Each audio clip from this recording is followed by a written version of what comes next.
Welcome to the Mayor's Monthly Update. I'm Kate Reardon, Public Information Director for the City of Everett. And this is the time that we have each month to sit down with Mayor Ray Stephanson and talk about the issues that are important to you. So welcome back. Thank you very much. It did turn out to be a great summer after all. I was thinking back, we've talked this year about the weather. We had an early May, if you remember, pretty good, and then we sort of had the last half of May and June, and then the weather broke of all times on the 4th of July. And we really had a pretty incredible July, and August has been terrific too, so good for us. Absolutely. We deserved it. We deserved all that good weather. Yeah, we did. So we have some pretty exciting news about Washington State University. We've been talking about them for a long time, but why don't you go ahead and tell us what's new? Well, August 20th was a monumental day in the city of Everett, and it was sort of a low-key day, but it was the day that engineering classes started at Everett Community College University Center by WSU. 25 students in the inaugural class, and it's just, I have to pinch myself. I mean, the community's been at this for 25, 30 years, and we all, have known the history, and we read about it in the Herald editorial here recently of all the efforts to bring four-year education to Everett. We missed out with UW Bothell. Obviously, we early on were in discussions in my administration with the University of Washington, but the partner that stepped forward was Washington State University and Ellison Floyd with a very strong commitment, and so I couldn't be more pleased. For those who are sort of scratching their head, going, "Why August 20th when the community college is on a quarter system? Washington State is on a semester, so they start early and they're done towards the end of May. So that's why the difference." But what I think is really important as well, Kate, is that this is the beginning of a larger and more significant goal that I have, and I believe the community supports, and that's to bring a full branch campus to Everett and Snohomish County by 2020. So people are going, what's your next act? That's it, and we're going to develop a strategy and provide a community group from all walks of life to support the next evolution of upper division degrees. And that will be a goal to have a full branch by 2020. So a lot of work ahead of us. Absolutely, and it looks like you're wearing your Cougar colors today. I absolutely am. I'm so excited about this and have had a smile on my face since the start of class, and particularly when I don't have to take the exams. It's just perfect. Absolutely. Well, congratulations to WSU, and we will definitely welcome them to our city. Absolutely. It's been terrific. Great update. Thank you. Yeah. And then we go on to city budget. How are we looking for 2013? Well, we have, this month we'll do a revenue update for the City Council. It's the first opportunity for citizens to sort of see our projections for 2013. As I've mentioned before, it's the revenue for Everett, I think the revenue for most all cities in the state, probably across the country, remains relatively flat. And people go, well, I keep hearing the news that the recession's over and more people are back to work and more people are buying cars, and all of those things are really positive signs, but we're not seeing it reflected in city revenue. The three big pieces of revenue for the city, one is property tax. We're limited for a 1% increase per year if the council approves that, and they have, thankfully. Another third comes from business and occupational tax. This is a tax that all businesses pay on gross revenue. People say, well, gosh, Boeing's doing better and they're selling 787s finally, and the tanker deal's imminent. And I remind them that one, Boeing has had to discount the price of planes significantly, and I think that will change over time. But the list price that you see when they talk about an airplane is not what buyers are buying it at. And the other thing is we made some very significant tax concessions in 2003 to get 787 here. So it's a flatter revenue than it's been before. We don't see those big spikes when they ramp up on production. And if you remember as well, Boeing has been very deliberate about trying to flatten that production curve and employment curve so they don't have these huge swings in employment like has been their history. So that's sort of the second piece. The third piece is sales tax. And people are just not buying at the rate that they were prior to 2008. And I think it's a good news, bad news kind of story. The good news is everything I read nationally, and I know from the people and friends and so on, people are paying their personal debt down, which is good. I mean, it's long term, it's better for the economy, but we're just not seeing people buy a lot of discretionary items, and that's the sales tax piece. So that's sort of the revenue part of it. The expense part is our staff has done a remarkable job every year in controlling expense with very little impact to services. And that's really been a remarkable feat. This year we asked staff, as they looked at 2013, to close a $2 million gap. We worked a lot of other issues throughout the year, but we got it down to about $2 million, and staff has done a remarkable job. You know, people said, well, what kind of impacts are you going to see? First of all, public safety, no. I mean, we are rock solid there. It's foundational to what we do. It's foundational to our core mission, and we will keep public safety strong. You might see a park that was, in the season, we would mow every 7 days. It might move to 8 or 9 days. So these little incremental things that we're trying to do to control expense, we look at every vacancy we have. We ask ourselves, can we reduce a contractor and move someone into that position? Can we take people that are in the utility budget and move them in to close a gap?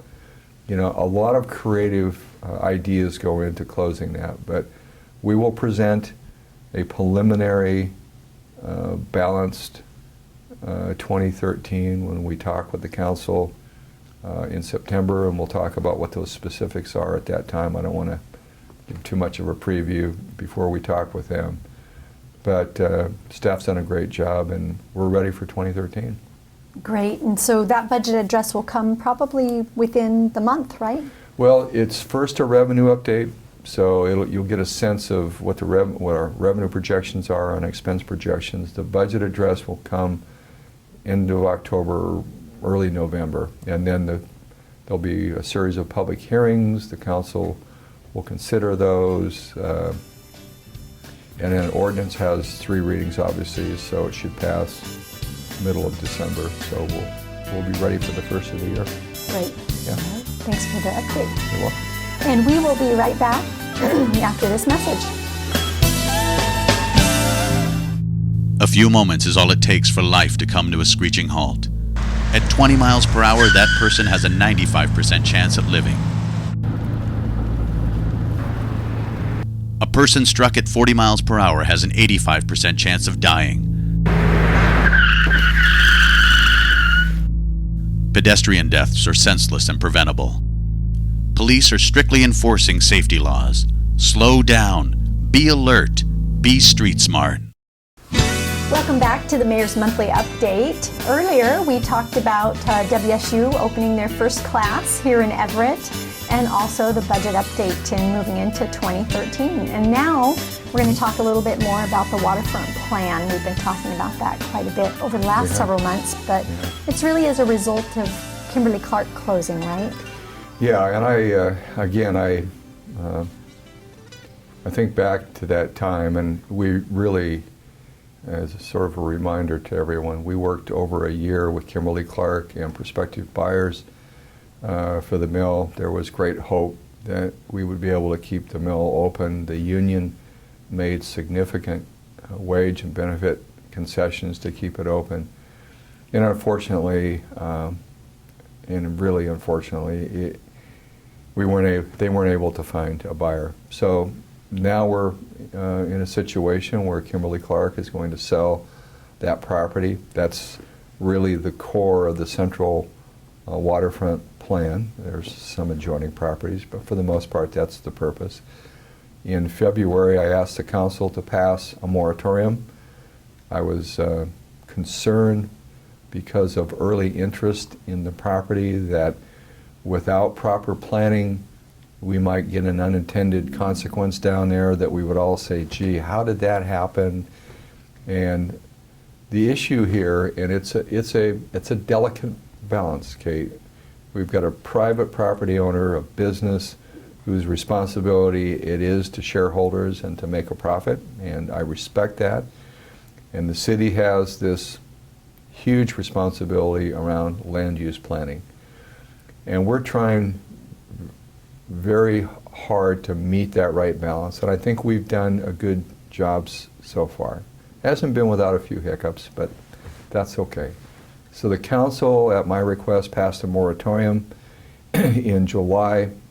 We asked them to extend it because the initial 6 months, which ended really at the end of August, we just weren't quite there. We've had really great input, and I've been very proud of the process that we've used. We've had the public weigh in. I'm really happy to support, to report that they understand what I understand, which is we need a recreation of family wage jobs on that site. It's industrially zoned, and so really it's pretty open in terms of the kinds of uses that can occur on there. I think the public has a very strong interest in public access to the water, which I support as well. The uniqueness of this property, because there have been water-dependent uses before, is that if a future use is water-dependent, then access to the water's edge is prohibited. That's not to say that there won't be public trails and some kind of amenities either there or at some other location to mitigate that impact, but that remains to be seen. So as we've gone through this process, the planning department is projecting that they'll be done with their work by the end of October. Beyond that, then it will go to the Planning Commission, then eventually the City Council. And here's what I would anticipate. We had an economic assessment of the property, so we know what kinds of industries are looking for this kind of property. Some, in my view, are desirable and some aren't. I think we need to be within the industrial zone. We need to protect our community against noise, excessive noise, odor issues. I think we need to think about operations that are kind of clean industry. My hope is that the robustness of the aerospace industry and supplier growth, that there might be an opportunity for an aerospace supplier there, and I think the more we can do to cement the future of aerospace in Everett and Snohomish County, the better we will be for the future. So that's sort of my vision, my hope. Another interesting industry that's occurring is a resurgence of shipbuilding. And the U.S. Fishing fleet is looking at a whole new generation of fishing vessels. That might be an opportunity for us to see shipbuilding at this site. I think obviously expanded ship maintenance in support of the Navy and other vessels, the ferry system, could be a desirable use. But I think the picture is going to get more and more clear over the next several months. And we expect that this second moratorium will, we won't need any more time, and we're going to begin, I think, to see the future of that site. Maybe just a word about the demolition and the cleanup, and then we can conclude this topic. But this fall, you're going to begin to see physical demolition of buildings by the Kimberly-Clark company. There's been a lot of work done inside the buildings to date, but you'll actually see buildings coming down. And the other thing, which is very good news, is that the cleanup of the upland land is going extremely well. There haven't been any surprises. I think the relationship between ecology and KC ecology has been very complimentary of really KC going above and beyond in terms of what's required. So that's on schedule and taking place. The good news about that is I think this piece of property, the opportunity for it to get back into productive use sooner rather than later seems like a very strong reality. Mm-hmm. And how many acres are we talking about on the Kimberly-Clark site? On the KC site, about 66 acres. Mm-hmm. So it's a sizable plot of industrial land in the heart of a city, and that's the thing that we're finding. There's been significant interest in that property because it is so unique in today's environment. We just need to make sure we get the right fit there. And it sounds like we're definitely taking our due diligence to make sure everything's done right. Exactly. Yeah, good. Yeah. All right. Well, I think we'll conclude the show today with just a congratulatory from you for one of our anchor tenants of the Comcast Arena. Yeah, 10 years, the 10-year anniversary of the Silvertips. It's hard to believe. It's just, I just have to sort of pinch myself that arena, that event center has been in existence for that long. We've had the Silvertips through some great seasons, great coaches and general managers, and we've seen players go on to the National Hockey League, and some real superstars on there now that we'll be reading about for years to come. But that has been a remarkable sports tenet in our city. I mean, we've got the Aqua Sox, and they're terrific, and people enjoy that, and now we have Stealth, but you know, the Silvertips came first, at least at the event center, and we've had the Aqua Sox for a number of years, but they really have been the anchor for the Comcast Arena, and a big congratulations to them. They've got a lot of great years ahead of them. Great. All right. Thank you so much. You're welcome. And thank you for joining us for the Mayor's Monthly Update. We'll see you again next month.